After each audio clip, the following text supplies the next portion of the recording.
이세민이 걱정되는 것은 동돌골이었다. 오랜 기간의 고구려 수나라의 전쟁으로 가장 큰 이득을 본 것은 동돌골이었다. 두 마리 호랑이가 싸우고 다치는 동안 돌골이라는 늑대는 힘을 비축하고 있었기 때문이었다. 그러나 한편으로 생각하면 고구려도 그냥 두어서는 안 된다고 생각했다. 이세민은 선택해야 했다. 내정이 안정되었으니 이제 전쟁을 일으켜 주위 국가들을 굴복시켜야겠다. 그렇다면 어디를 먼저 정벌할 것인가? 언제 한 번은 반드시 정벌해야 할 저 고구려냐? 아니면 발톱을 숨기고 힘을 키우고 있는 돌골이냐? 아, 고민이로구나. 이세민은 마침내 마음의 결정을 했다.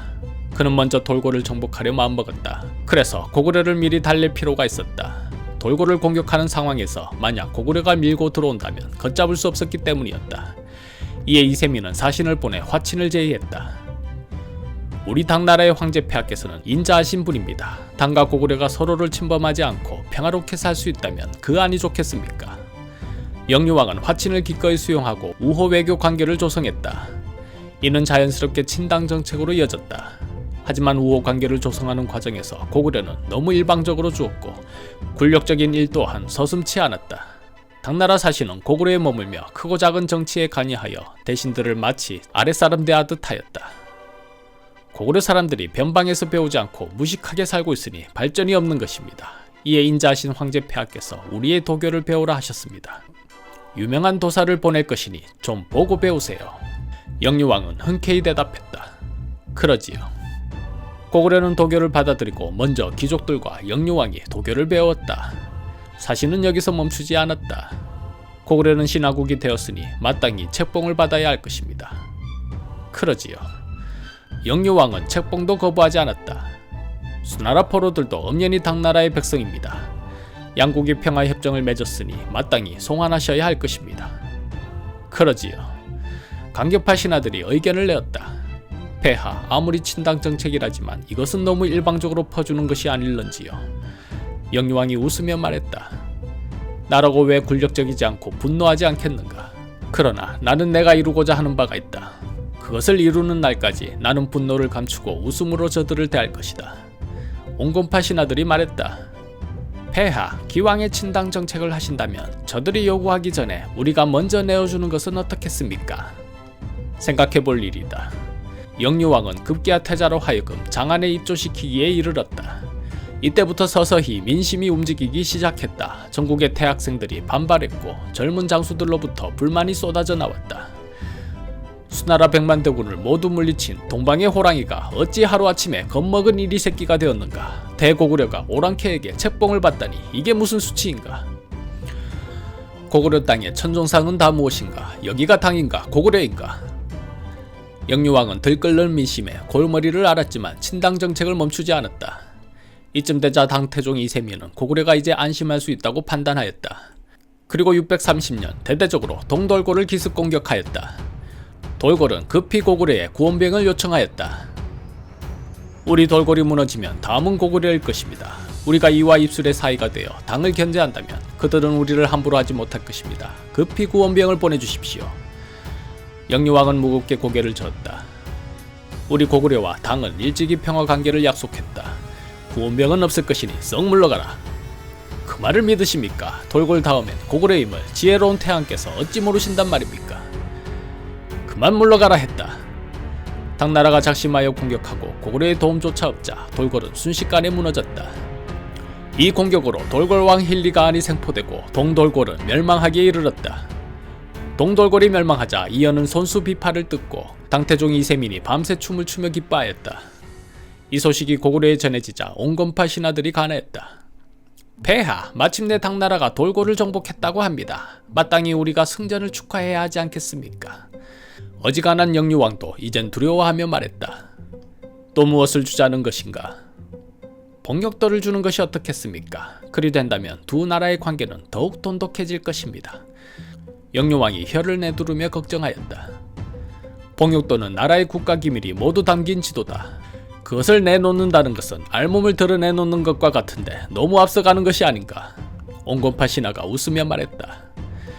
줄 땐 화끈하게 주는 것입니다. 그저 국경선을 명확하게 하고 사이좋게 지내자는 의미이니 폐하께서는 걱정하지 마십시오. 이쯤 되자 안 그래도 예사롭지 않던 민심이 끌어넘치기 시작했다. 대학생들이 거리로 나와 반대했고 젊은 장수들이 앞다투어 반대 상소를 올렸다. 하지만 영유왕은 자신의 정책을 끝까지 밀고 나갔다. 복육도를 준다는 고구려의 행동에 이세민은 의아했다.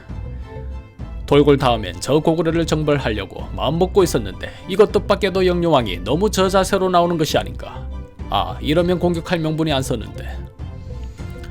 문화시중 위증이 못된 꾀를 내었다. 그렇다면 고구려의 마지막 자존심을 건드려보는 것은 어떻겠습니까? 마지막 자존심. 그렇습니다. 고구려에 물러설 수 없는 자존심을 건드려보고 만약 거부한다면 그것을 빌미로 공격하면 될 것입니다. 그래, 무엇을 하면 고구려의 마지막 자존심을 건드릴 수 있는 것인가? 황제폐하께서는 고구려 수나라의 전쟁 승리 기념탑인 경관을 잊으셨습니까? 이는 고구려 사람이라면 누구나 자랑스러워하는 마지막 자존심입니다. 그것을 허물라고 하십시오. 10중 8구 그것만은 할 수 없을 것입니다. 만약 이를 거부한다면 우리는 그것을 명분으로 고구려를 공격하면 될 것입니다. 이세민이 크게 기뻐하며 말했다. 역시 꾀하면 위징, 그거 참 좋은 계책이다. 당장 그리 실행하라. 631년 8월 당태종의 명으로 고구려로 찾아간 사신 장손사가 두려움에 떨며 말했다. 황제폐하께서는 양국의 우호 관계를 방해하는 고구려의 경관이 몹시도 거슬린다고 하셨습니다. 고구려가 진심으로 우리와의 평화를 원한다면 저런 흉물스러운 것은 헐어버리셔야 하지 않겠습니까? 경관 파괴는 곧 고구려의 마지막 자존심을 건드리는 일이라 사실 사신도 목숨 걸고 이야기하는 것이었다. 그러나 영유왕은 속에서 불이 올라온 것을 느꼈지만 내색하지 않았다. 그리고 웃으며 말했다. 까짓것 나라가 평화로운데 승전 기념물 따위야 무엇에 쓰겠습니까? 허물어버리지요. 온건파 귀족들이 한 발 더 나갔다. 폐하, 이참에 천리장성 축조도 중단시키는 것이 어떻겠습니까? 양국이 평화로운데 천리장성을 쌓는다는 것은 어불성설이지요. 어지간한 영유왕이 약간의 역정을 섞어 말했다. 그것은 우리 고구려가 준비하는 최소한의 국방력인데 그것을 중단하자는 것인가? 천리장성의 책임자는 영계소문입니다. 그는 대표적인 강경파 장군입니다. 그런데 그의 세력이 무시하지 못할 정도로 커지고 있습니다. 더 이상 그의 힘이 모인다면 상당한 걸림돌이 될 것입니다. 축조를 중단하고 영계소문과 그의 일당들을 변방으로 내쫓아 흩어지게 하십시오. 영유왕이 고심하더니 이내 결심하듯 말했다. 그대의 말이 옳다. 천리장성 축조를 중단하라. 당나라 사신으로서는 영유왕이 화를 낼까 조마조마하게 제안했는데 거기에 더해 천리장성까지 중단한다고 나오니 그 뜻밖의 수학에 눈이 휘둥그레졌다. 저 정말이십니까? 저를 놀리려고 하는 말은 아니겠지요. 영유왕이 웃으며 말했다. 그럴 리가 있겠습니까? 경관도 허물고 천리장성 쌓는 일도 그만둘 테니 당나라는 우리 고구려의 진심을 의심치 마세요. 일이 여기까지 왔으니 젊은 장수들이 폭발하였다. 그들이 강희식 장군을 찾아가 통곡하였다. 천하를 호령했던 대고구려의 자존심이 하루아침에 나락으로 떨어졌습니다. 대장군께서는 어찌 이를 그냥 두고만 보시는 것입니까? 강희식 장군이 탄식하며 말했다. 나라고 어찌 답답하지 않겠는가. 그러나 우리는 군인이다. 그저 명을 받들 뿐 정치에는 관여하지 않는다. 그대들은 어서 돌아가라. 어찌 문덕 장군께서 계셨다면 그냥 두고만 보지 않았을 것입니다. 대장군께서 나서야 하옵니다. 돌아가라. 이때 천리장성 축조를 멈춘다는 소리가 영계소문의 귀에 들리기 시작하자 그는 격분했다. 나라의 자존심을 평화라는 이름으로 모두 팔아넘기더니 이제 최소한의 방어마저 허문단 말인가. 이대로는 안되겠다. 내가 다시 영유왕에게 가서 설득할 것이다. 그때 그의 여동생 연수영이 말했다. 장군께서는 잠시만 기다리십시오. 영유왕과 귀족들은 진작부터 우리를 탐탁지 않게 여겨왔습니다. 우리의 세력이 커지는 것을 두려워하여 공사를 멈추게 하는 것이 틀림없습니다. 이런 상황에 장군께서 홀몸으로 궁궐로 가시다가는 어떤 봉변을 당할지 알 수 없는 상황입니다. 그렇다고 이대로 가만히 있을 수는 없지 않은가. 제가 가서 상황을 한번 소상히 살펴보겠습니다. 판단은 그 뒤에 하셔도 늦지 않을 것입니다. 영계소문은 고개를 끄덕였다. 네 말이 옳다. 지금 나라 사정이 어떻게 돌아가는지 좀 더 살펴보고 오라. 연수영은 그 길로 말을 달려 평양성에 들렀다. 그녀가 여기저기 사람을 시켜 알아본 바는 실로 충격적이었다. 천리장성 축조를 중단하고 그의 세력들을 변방에 흩어지게 한 다음 영계소문을 포함하여 하나하나 제거한다는 온건파 귀족들의 계책이 숨어 있었다. 영계소문이 이 같은 내용을 듣자 충격에 빠졌다. 연수영이 말했다.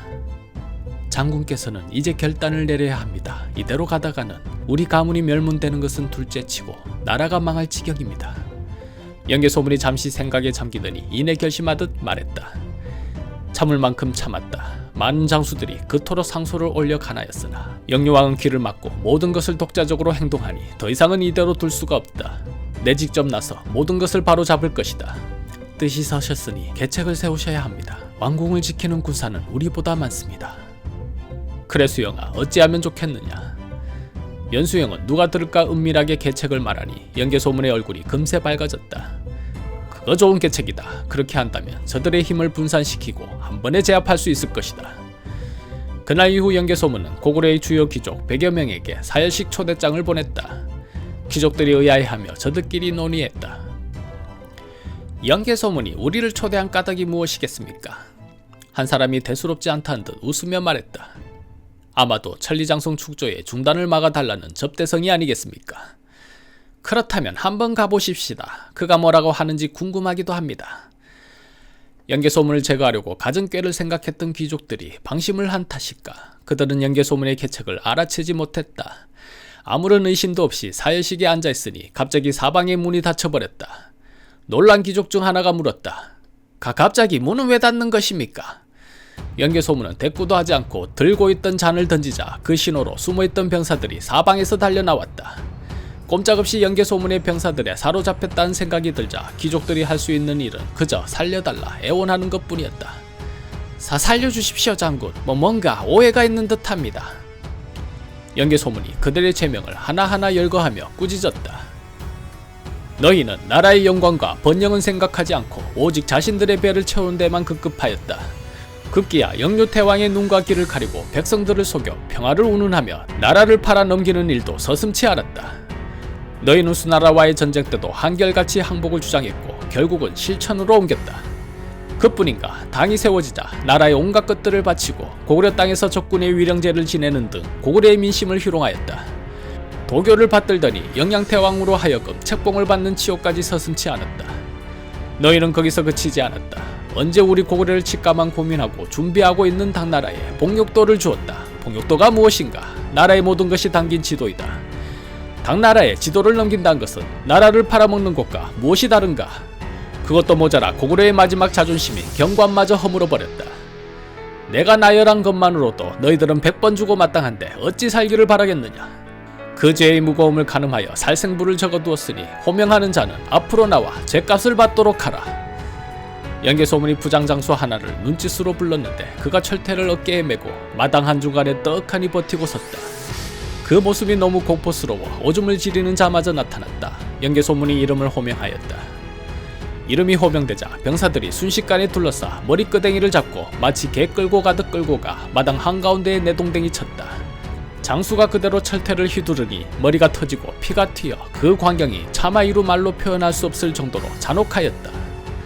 호명을 피한 자는 안도의 눈물을 흘렸고 호명된 자 중에서는 의연히 죽음을 맞는 이도 있는가 하면 살려달라며 엎드려 빌다가 철퇴를 맞는 이도 있었다. 100여 명에 이르는 간신들 중 호명된 자가 모두 제거되자 연개소문은 부하 장수들과 함께 군사를 이끌고 대궐로 쳐들어가 영유왕을 찾았다. 내간이 급히 영유왕에게 아뢰었다. 폐하, 연개소문이 이곳에 쳐들어왔습니다. 속히 몸을 피하셔야 합니다. 영유왕이 물었다. 연개소문이 궁궐을 지키는 병사는 다 어디 가고 일이 이 지경까지 이르렀단 말인가? 연개소문이 계책을 써서 우두머리가 모두 죽어버렸습니다. 병사들은 대부분 흩어져 달아났습니다. 영유왕이 탄식하며 말했다. 아, 여기까지인가? 결국 역사는 나의 오랜 계획을 기다려주지 않는 것인가? 곧이어 연개소문이 찾아왔다. 영유왕이 모든 것을 체념하고 말했다. 연개소문, 그래, 나를 어떻게 죽일 것인가? 결국 연개소문은 영유왕을 시해했다. 그리고 각 성주들에게 이 사실을 알리니 안 그래도 친당 정책에 불만이 많았던 성주들은 대부분 연개소문의 뜻을 함께 한다는 입장을 보였다. 그러나 안시성의 양만춘 장군은 달랐다. 연개소문 이 역적놈이 감히 영유태왕을 시해해. 내 결코 이 역적놈을 용서하지 않을 것이다. 정군 출격 준비하라.